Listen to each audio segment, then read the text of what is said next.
नमस्कार दोस्तों, आपका स्वागत है अक्षयस बायोलॉजी में। आज हम DMLT यानी डिप्लोमा मेडिकल लैबोरेटरी, वैसे टेस्ट बोलते हैं और टेक्नोलॉजी भी बोल सकते हैं, की बात करेंगे। ठीक है कि DMLT में क्या क्या स्कोप है, क्या क्या करियर्स है, सैलरी, लैब्स और उसके बाद उसकी जॉब्स के बारे में लेटेस्ट हम बात करेंगे।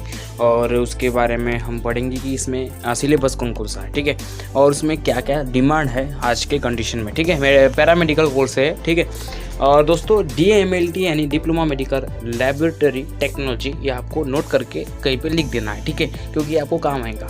और BMLT, ठीक है, देखिए DMLT की भी 3 स्टेज होती है। एक BMLT होती है, एक DMLT होती है, एक MLT मास्टर लेबोरेटरी टेक्नोलॉजी। ठीक है, और BMLT यानी बैचलर मेडिकल लेबोरेटरी टेक्नोलॉजी, ये 3 साल का कोर्स होता है क्योंकि ये डिग्री होती है। और डिप्लोमा यानी DMLT, ये डिप्लोमा होता है। और MLT यानी मास्टर। ठीक है, इसमें अगर MLT किए तो उन्होंने मास्टर पे किए, और BMLT किए यानी बैचलर पे किए, और DMLT किए यानी डिप्लोमा में की है। ठीक है, तो DMLT का हम इसके बारे में स्कोप देखते। देखिए, जैसे कोई डिसीज़ या कोई रोग हमें होता है तो डॉक्टर के पास हम जाते हैं और हॉस्पिटल में हमें वो मेडिसिन लिख के देता है।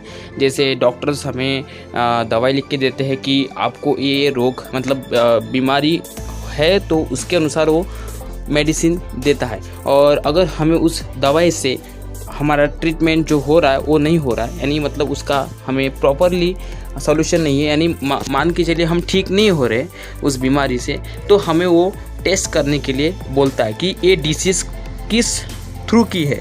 ठीक है, तो दोस्तों ये डिसीज़ किस थ्रू की है, ये हमें पता लगाने के लिए हमें टेस्ट करना पड़ता है। ठीक है, तो यही टेस्ट पैथोलॉजी लैब के द्वारा होता है। ठीक है, मेडिकल इक्विपमेंट के द्वारा होता है, मेडिकल के द्वारा होता है। तो इसलिए DMLT एक बढ़िया सॉल्यूशन है टेस्ट करने के लिए कि हम वो डिसीज़ को पहचान सके, उसी के थ्रू फिर हमारा इलाज संभव है। ठीक है, और ये इसमें एक ऑप्शन है बढ़िया।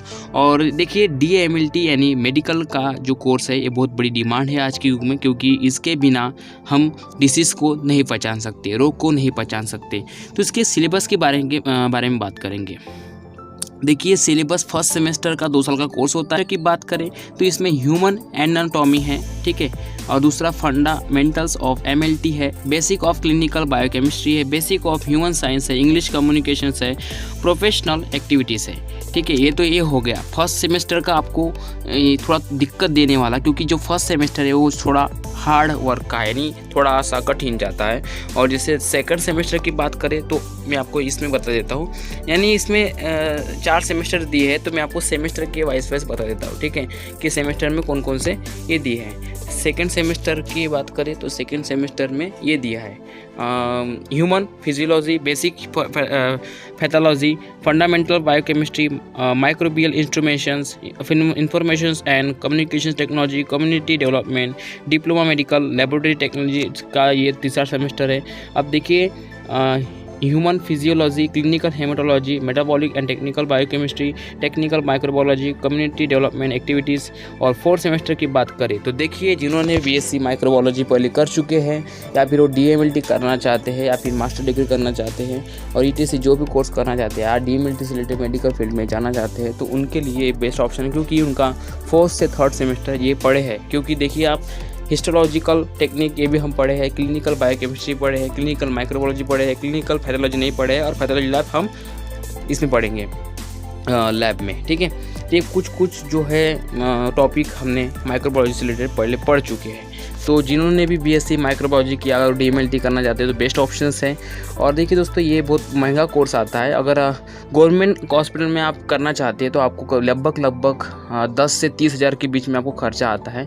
गवर्नमेंट कॉलेज की बात करें तो इसके लिए डायरेक्ट एडमिशन होता है, और 2 बेस पे एडमिशन होता है, मेरिट बेस्ड और इंट्रेंस एग्ज़ाम। आपको इंट्रेंस एग्ज़ाम में देना पड़ सकता है, और डायरेक्ट एडमिशन भी होता है। और प्राइवेट की बात करें तो 50,000 से लेकर 1 लाख के बीच की इनकी फ़ीस भी रहती है। अब गवर्नमेंट ने बहुत अच्छा काम किया है स्कॉलरशिप के बेस पर, यानी जो गवर्नमेंट है, तो हमारी जो स्कॉलरशिप है बहुत बड़ा मतलब बढ़ गई है मेडिकल फील्ड में भी।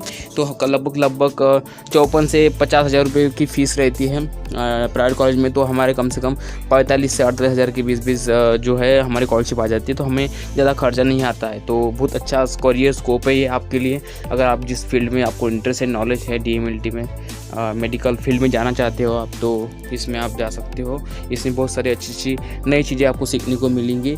और मैंने ये भी सुना है कि किसी की आर्थिक परिस्थिति के कारण ये कोर्स नहीं कर पाते। अभी तो बहुत अच्छी डिमांड है इसकी, और स्कॉलरशिप बेस पे भी आपका हो जाता है, बहुत ज़्यादा खर्चा नहीं आएगा।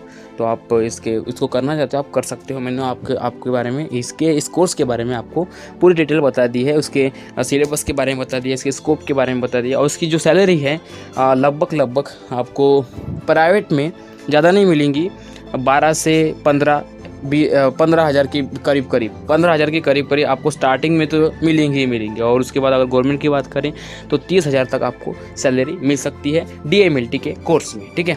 और जो बैचलर कर रहे हैं उनके लिए DMLT अच्छा कोर्स है। बैचलर मेडिकल कर रहे हैं कोर्स तो BMLT किया तो DMLT करिए, DMLT किया तो MLT करिए, और आगे पढ़ना चाहते हैं तो। और उसके बाद आप खुद की पैथोलॉजी लैब भी डाल सकते हो, ठीक है। खुद के पैथोलॉजी लैब के लिए आपको गवर्नमेंट रजिस्ट्रेशन करना पड़ेगा, और उसके थ्रू और आप लोन ले, क्योंकि उसका जो इक्विपमेंट है, इंस्ट्रूमेंट है, बहुत महंगे आते हैं। तो आपको 2 से 3 लाख रुपए इसकी लैब डालने के लिए खर्चा आएगा, और या फिर आप काम भी कर सकते हैं। तो यही कुछ वीडियो था। और अगर कुछ आपसे कोई अगर प्रश्न वगैरह कुछ, यानी कोई क्वेश्चन डाउट है तो मुझे कमेंट बॉक्स में ज़रूर लिखिएगा। और मिलते हैं तब तक के जय हिंद, वंदे मातरम।